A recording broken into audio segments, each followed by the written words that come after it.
Hey, I'm Anthony with SBR Roofing. We're out here in Culver City today. We're going to be doing a routine maintenance inspection. Follow along with us to see how it's done.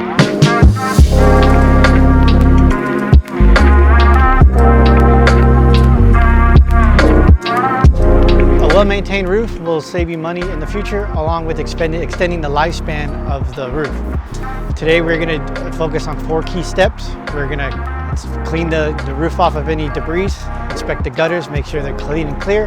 We're going to inspect all pipes and penetrations at the base of the flashings, check the roof to wall areas, and along with inspecting the field to find any gouges or scrapes along the roof. All right, so the first step of our maintenance inspection is to clean the roof of debris and leaves. As you can see here, there are plenty of pine needles that are covering the roof.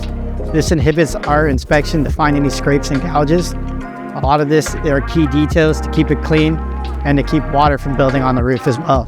As you can see on this property here, the gutters are completely filled with leaves and debris.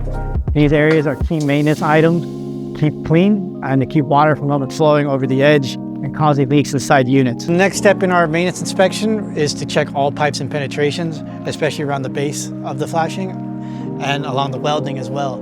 We're going to check to make sure there are no crack openings. If there are, we'll properly seal these areas. We're also going to check the base of the welding to make sure it's properly adhered to the building. So the reasons we clean the roof is to inspect any seams and laps that may be open.